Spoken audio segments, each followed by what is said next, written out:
తాకట్లో ఉన్న బంగారాన్ని విడిపించి ఆ రోజున మార్కెట్ ధర కట్టి మిగిలిన డబ్బును మీకు అందిస్తుంది కొమ్మూరి గోల్డ్. హరిత గారు, ఇప్పుడు వ్యాలంటైన్స్ డే వస్తుంది.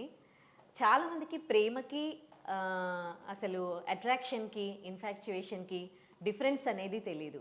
అండ్ టీనేజ్లో స్కూలింగ్ ఏజ్లో చాలామంది పిల్లలు ఈ ప్రేమ అనుకొని ఈ హార్మోనల్ చేంజెస్ని ప్రేమ అనుకొని వాళ్ళు అంటే వాళ్ళ ఎడ్యుకేషన్ని పాడు చేసుకోవడము అలా చేస్తూ ఉన్నారు.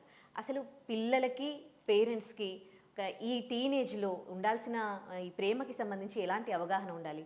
పేరెంట్స్ కూడా పిల్లలతో మాట్లాడాల్సిన ఆవశ్యకత ఉందంటారా? దీనికి సంబంధించి చెప్పాల్సిన బాధ్యత ఉందంటారా? 100% ఉంది తల్లి. పేరెంట్స్కే ఉంది. First parents are the first gurus. అంటే ఒక పిల్లలకి ఏదైనా నేర్పించాల్సిన ఫస్ట్ బాధ్యత కానీ లేదంటే గురువు కానీ అవ్వాల్సింది పేరెంట్సే. ఎందుకు అంటే చిన్న వయసు అంటే ఆ వయసు అంతా మనం దాటొచ్చాం కదా. ఇప్పుడు వీళ్ళు ఆ వయసు అంతా మళ్ళీ ఎక్స్పీరియన్స్ అయ్యి వాళ్ళు తెలుసుకోవాలని వదిలేసేది ఒకలాగా ఉంటారు. అరే మనం ఆల్రెడీ దాటొచ్చాం కదా, ఆ సూత్రాలన్నీ వీళ్ళకి చెప్పి వాటిలన్నిటినీ ఎస్కేప్ చేయించాలి అనుకునే పేరెంట్స్ ఒకలాగా ఉంటారు. అసలు ఏమీ ఆలోచించిన పేరెంట్స్ వందల్లో కాదు, అసలు వాళ్ళే ఉంటారు మేజర్గా. నేనేమంటున్నానంటే మనం ఒక వయసు దాటొచ్చాం. ఆ వయసులో మన ఆలోచనలు మనం ఎట్లా ఉన్నాము, లేదా మన పక్కన వాళ్ళు ఎట్లా ఉంటారు, ఈ వయసులో ఎట్లా ఉంటారు, హార్మోన్స్ చేంజెస్ ఎట్లా ఉంటాయి, ఇవన్నీ తెలుసు కదా మనకి. ఎందుకు నేర్పించు? మనం ఎందుకు స్కూల్లో నేర్పించాలి లేదా పాఠాల్లో నేర్పించాలి? మనం ఎందుకు చెప్పమని అడుగుతున్నాను నేను. అంటే ఎలా చెప్పాలి పిల్లలకి? ఎలా చెప్తారు? కూర్చోపెట్టి చెప్పాలి. ఒక 5-6 సంవత్సరాలు దాటిన ప్రతి వయసు అంటే అమ్మాయి అయినా అబ్బాయి అయినా కూర్చోబెట్టి తల్లి కానీ తండ్రి కానీ, అమ్మాయి అయితే తల్లి అయితే కంఫర్ట్గా ఉంటారు కాబట్టి అమ్మాయి అయితే తల్లి, అబ్బాయి అయితే తండ్రి. అబ్బాయికి అమ్మాయి తల్లి అయినా చెప్పొచ్చు, మ్యాండేటరీ కాదు. మనం చెప్పే సబ్జెక్ట్ బట్టి కూర్చోబెట్టి ఒక అమ్మాయిని కూర్చోబెట్టి, అమ్మ నీకు పలానా వయసులో పలానా ఆలోచనలు వస్తే అప్పుడు నువ్వు చాలా జాగ్రత్తగా ఉండాలమ్మా. ఎవరికి పడితే వాళ్ళకి నీ శరీరాన్ని ఇట్లా చేయాల్సిన అవసరం లేదు, తర్వాత మళ్ళీ బాధపడే అవకాశం వస్తుంది. ఏదన్నా అనిపించినప్పుడు మాకు చెప్పు. వాళ్ళకి ఫ్రీడమ్ ఇవ్వాలి. ఎవరు పేరెంట్స్ స్నేహితుల్లాగా ఉండేది? ఏదర్ ఉంటే ఓవర్ స్ట్రిక్ట్ ఉంటారు లేదా వదిలేస్తారు. మధ్యలో ఉండమంటున్నా. పేరెంట్స్ బాధ్యత ఏంటంటే పిల్లలతో ఫ్రెండ్స్ లాగా ఉండండి. నేను కన్నాను అనే అధికారం ఇలాంటి ఆలోచనల నుంచి బయటికి రండి. పేరెంట్స్ ఇచ్చే ఫ్రీడమ్ బట్టి పిల్లలు ఉంటారు. ఇప్పుడున్న జనరేషన్ తల్లి, నువ్వు ఎంత ఫ్రీడమ్ ఇస్తే పిల్లలు నీతో అంత ఫ్రీగా ఉంటున్నారు. అసలు ఫస్ట్ పేరెంట్స్నే ఫ్రెండ్స్గా అనుకుంటున్నారు. నేనే కాదు, నా ఫ్రెండ్స్ వీళ్ళందరినీ చూస్తున్నాను కదా, పిల్లలు చాలా ఫ్రెండ్లీగా ఉంటారు. మనం ఆ స్పేస్ ఇవ్వాలి వాళ్ళకి. అంతేగాని అహంకారంగా అలా చేయకూడదు. అమ్మ చెప్తే భయం, అమ్మ కొడుతుంది, నాన్నకి చెప్తే భయం, నాన్న చెప్పరు కదా. ఇంకా వాళ్ళు ఏం వాళ్ళకి బాధలు కూడా ఉంటాయమ్మా. వాళ్ళు ఏదో మనం దాస్తున్నాం అనుకుంటాం. వాళ్ళు మానసికంగా చాలా బాధల్లో కూడా ఉండుంటారు. భయంతో చెప్పుకోరు. అలాంటి పరిస్థితి పిల్లలకి ఇవ్వద్దు. మన పిల్లలు మన వంశం అనుకుని కన్నారు కదా, వాళ్ళకి స్వేచ్ఛనివ్వండి. మీతో మాట్లాడే స్వేచ్ఛనివ్వండి. ఏది ఇష్టం వచ్చినట్టు వేరేగా బయటకు వెళ్ళే స్వేచ్ఛను కాదు మీరు ఇవ్వాల్సింది, మీతో మాట్లాడే స్వేచ్ఛనివ్వండి. ఇచ్చిన తర్వాత మీరు ముందే వాళ్ళకి అవగాహన ఇవ్వండి. ఏ వయసుకి ఎలాంటి చేంజెస్ రావచ్చు, ఎవరిని టచ్ చేయాల్సిన, ఒక అబ్బాయి ఒక అమ్మాయి టచ్ చేయాల్సిన అవసరం లేదు, ఒక అమ్మాయి ఒక అబ్బాయితో టచ్ చేయించుకోవాల్సిన అవసరం లేదు. గుడ్ టచ్ బ్యాడ్ టచ్ చెప్పండి. ఇది నా మూవీలో కూడా నేను చాలా క్లియర్గా చెప్పేది. అదే ఫియర్ మూవీలో కూడా ఈ గుడ్ టచ్ బ్యాడ్ టచ్ గురించి చెప్పండి. పిల్లల్ని బాగా అబ్జర్వ్ చేయండి. వాళ్ళ బిహేవియర్స్లో తేడాలు తెలిసిపోతాయి తల్లిదండ్రులకి. వాళ్ళు ఎవరినన్నా ఇష్టపడ్డా వాళ్ళు దొరికిపోతారు. వాళ్ళ ముఖం కవళికలో కానీ బాడీ లాంగ్వేజ్లో కానీ వాళ్ళ బిహేవియర్లో తెలిసిపోతుంది. తర్వాత గ్యాడ్జెట్స్ ప్రపంచంలో పెంచమాకండి. ఎందుకంటే ఒక అమ్మాయి నువ్వు అన్నట్లు హార్మోనల్ చేంజెస్ కానీ ఇంకొక రకంగా ఒకళ్ళని ఇష్టపడింది అనుకో, ఎలా కనెక్ట్ అవుతారు వాళ్ళు? డిజిటల్ వరల్డ్లోనే కనెక్ట్ అవ్వాలి, లేదా ఒక ఈ గ్యాడ్జెట్స్ వల్లే కనెక్ట్ అవ్వాలి. అవి ఇవ్వమాకండి ఎక్కువ. ఎందుకు గ్యాడ్జెట్స్? ఫోన్ అనేది ఒక కమ్యూనికేషన్ టూల్. అంటే మనకు ఎమర్జెన్సీలోనో మనం ఎక్కడో ఉన్నప్పుడు ఒకళ్ళనొకళ్ళు మనం మాట్లాడుకోవడానికి, లేదా కమ్యూనికేట్ అంటే మెసేజ్ చేసుకోవడానికి, లేదా ఎమర్జెన్సీలో కాంటాక్ట్ చేసుకోవడానికి వాడే టూల్ని వేరేగా వాడుతున్నారు.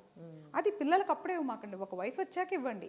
వాళ్ళు స్వేచ్ఛగా మంచి నిర్ణయాలు తీసుకునే వయసు, అవగాహన వాళ్ళకు ఉన్నప్పుడు ఇవ్వండి. అప్పుడు వరకు కొంచెం గైడ్ చేయండి. అదేమీ రూలింగ్ కాదు, మన బాధ్యత.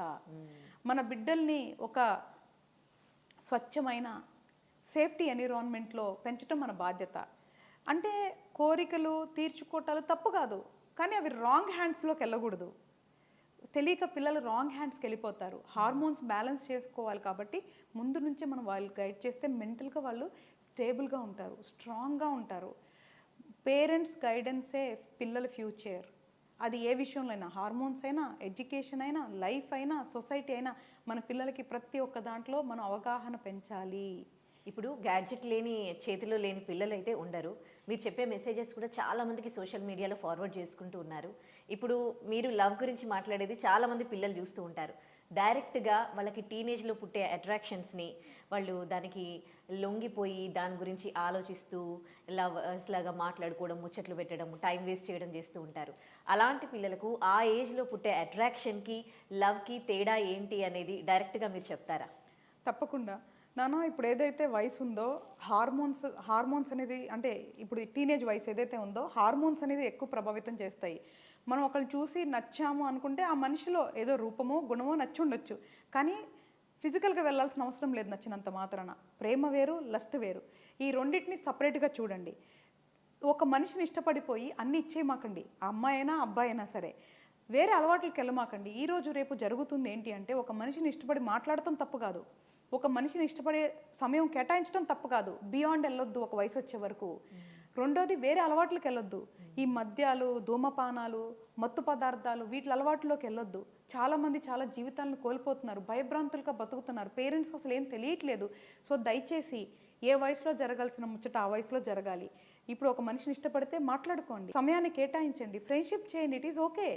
కానీ బియాండ్ వెళ్ళొద్దు. లిమిటేషన్స్ పెట్టుకోండి ఒక వయసు వచ్చే వరకు. మీ శరీరం మీద, మీ మనసు మీద మీకు పూర్తి అవగాహన, కంట్రోల్ వచ్చే వరకు ఒక మనిషికి మీ శరీరాన్ని కానీ మనసును కానీ ఇవ్వమాకండి. మీ చేతుల్లోనే ఉంచుకొని మీకు నచ్చినట్లు బతకండి. దయచేసి మీ శరీరాన్ని, మనసుని డ్యామేజ్ చేసే పనులు ఏం చెయ్యొద్దు. అది నేను మీకు చెప్పేది. మిమ్మల్ని ఎంజాయ్ చేయొద్దంటలేదు, సంతోషంగా ఉండొద్దంటలేదు, కానీ చెడు వైపు వెళ్ళొద్దు, మంచి వైపు వెళ్ళండి. ఒక వయసు వచ్చే వరకు శరీరాన్ని కొంచెం అదుపులో పెట్టుకుంటే నష్టం అనేది జరగదు. రేపు అలా ఎందుకు చేశామని బాధపడాల్సిన అవసరం లేదు. మనకి నచ్చిన వ్యక్తికి మనకి నచ్చిన ఇవ్వచ్చు, కానీ దానికి ఒక వయసు ఉంది. ఇప్పుడున్న జనరేషన్లో 20 సంవత్సరాలు వచ్చే వరకైనా ఆగండి. అప్పటి వరకు మాట్లాడుకోండి, హ్యాంగ్ అవుట్ అవ్వండి, తిరగండి, అన్నీ ఓకే. బట్ ఎక్కువ లస్ట్ వరల్డ్లోకి వెళ్ళొద్దు అనేది నా సిన్సియర్ అడ్వైస్. యాజ్ ఏ ఒక ఏమంటారు, ఎనీథింగ్, యాజ్ ఏ సోషల్ వర్కర్ని అనుకోండి, ఎలా అయినా సరే నా sincere advice. Right, thank you so much, మంచి విషయం చెప్పారు.